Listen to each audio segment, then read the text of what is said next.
Breaking news కులాల మతాల మధ్య చిచ్చు పెట్టేందుకు వైసీపీ ప్రయత్నం చేస్తోందన్నారు మంత్రి నారా లోకేష్. వైసీపీ కుట్రల పట్ల అందరూ అప్రమత్తంగా ఉండాలని సూచించారు ఆయన. కేబినెట్ భేటీకి ముందు లోకేష్తో సమావేశమయ్యారు మంత్రులు. ఈ సందర్భంగానే మంత్రులకు పలు సూచనలు చేశారు లోకేష్. చిత్తూరులో అంబేద్కర్ విగ్రహానికి వైసీపీ నేతలు నిప్పు పెట్టారని, ఆ నెపాన్ని ప్రభుత్వంపై వేయాలని చూశారన్నారు లోకేష్. చిత్తూరు ఘటనపై క్షేత్రస్థాయికి వెళ్లాలని మంత్రి అనితకు సూచించారు. నకిలీ మద్యం విషయంలోనూ వైసీపీ తప్పులు చేసి సర్కారుపై రుద్దాలని చూసిందంటూ కామెంట్ చేశారు మంత్రి నారా లోకేష్.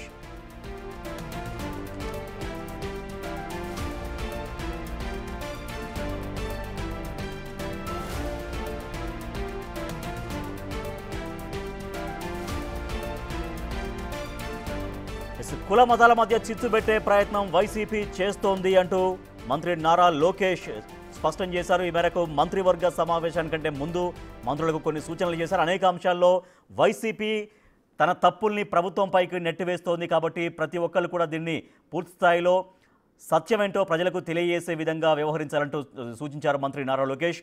మా ప్రతినిధి రాజేష్ మరింత సమాచారం అందిస్తారు. రాజేష్, లోకేష్ ఏ అంశాలపైన మంత్రులతో మాట్లాడారు, ఎటువంటి అంశాలపైన దిశానిర్దేశం చేశారు?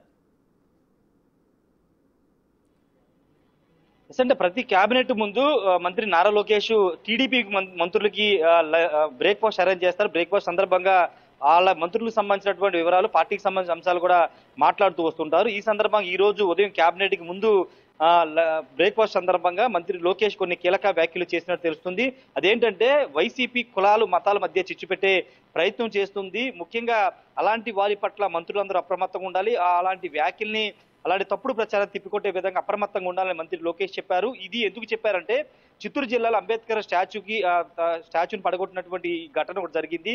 అది వైసీపీ వాళ్లే చేసి తిరిగి కూటమి ప్రభుత్వం మీద నెపాన్ని నెట్టే ప్రయత్నం చేశారు. అలాంటి ఘటనలు జరిగినప్పుడు మంత్రులందరూ, ఆ జిల్లా ఇన్ఛార్జ్ మంత్రులందరూ కూడా అలర్ట్ గా ఉండాలని కూడా మంత్రి నారా లోకేష్ చెప్పారు. ఈ ఘటనకు సంబంధించి హోమ్ మినిస్టర్ అనితకి క్షేత్రస్థాయి పర్యటన చేసి వాస్తవాలను వివరించాలని కూడా మంత్రి లోకేష్ హోంమంత్రికి ఆదేశించినటువంటి పరిస్థితి. మరోవైపు కల్తీ లిక్కర్ వ్యవహారం రాష్ట్ర వ్యాప్తంగా చర్చనీయాంశం అవుతున్న నేపథ్యంలో ఆ విషయంలో కూడా మంత్రులు వాస్తవాలను ప్రజలు వివరించాలి. గత 5 ఏళ్లలో ఏం జరిగింది, కూటమి ప్రభుత్వం వచ్చిన 15 నెలల్లో ఏం చేశాము, మద్యం విషయంలో ఏం చేశామనే విషయాల్ని ప్రజలకు చెప్పాల్సిన అవసరం ఉంది. రెండోది, కల్తీ మద్యం మీద వైసీపీ చేస్తున్న ఆరోపణలను కూడా తిప్పికొట్టాల్సిన బాధ్యత మంత్రుల మీద ఉందంటూ లోకేష్ చెప్పడం జరిగింది. అంతేకాదు ఇంకొన్ని విషయాల మీద కూడా మంత్రి లోకేష్ మంత్రులకు కొంత చెప్పినట్టు తెలుస్తుంది. ముఖ్యంగా మనం చేసినటువంటి పనుల్ని ప్రజలకు చెప్పడంలో మంత్రులు విఫలమవుతున్నారు. ప్రతి సందర్భంలోనూ మన ప్రభుత్వం చేస్తున్నటువంటి సంక్షేమ కార్యక్రమాలను ప్రజలకు వివరించడం, మీడియాకు వివరించడంలో మంత్రులు విఫలమవుతున్నారంటూ కొంత సీరియస్ గానే మంత్రులకి లోకేష్ చెప్పినట్టు తెలుస్తుంది. అంతేకాదు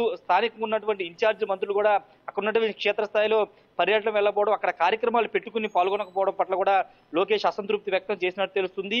అదైపోయిన తర్వాత కేబినెట్ లో ఈ రోజు కేబినెట్ దాదాపు 37 అజెండాలతో కేబినెట్ సుదీర్ఘంగా సాగింది. ముఖ్యమంత్రి చంద్రబాబు నాయుడు పొలిటికల్ అంశాల మీద ఎక్కువ దృష్టి పెట్టబోయినప్పటికీ ఒక 10 నిమిషాలు పొలిటికల్ అంశాల మీద మంత్రులతో మాట్లాడినట్టు తెలుస్తుంది. అదేంటంటే ముఖ్యంగా 13 విద్యుత్ శాఖకు సంబంధించిన మంత్రి మీద కొంత అసహనం కూడా చంద్రబాబు వ్యక్తం చేసినట్టు తెలుస్తుంది. ఎందుకంటే గత వైసీపీ హయాంలో 9 సార్లు విద్యుత్ ఛార్జీలు పెంచితే ఇప్పుడు కూటమి ప్రభుత్వం 13 పైసలు టారిఫ్లు తగ్గించిన అంశాన్ని అసలు ప్రజలకు ఎక్కడా తెలియలేదు. ఆ శాఖ మంత్రి కానీ మిగతా మంత్రులు కానీ ఈ విషయం మీద దృష్టి పెట్టలేకపోయారు. దీంట్లో మనం విఫలమైన అంశాన్ని ఈ సందర్భంగా ముఖ్యమంత్రి మంత్రుల వద్ద ప్రస్తావించినట్టు తెలుస్తుంది.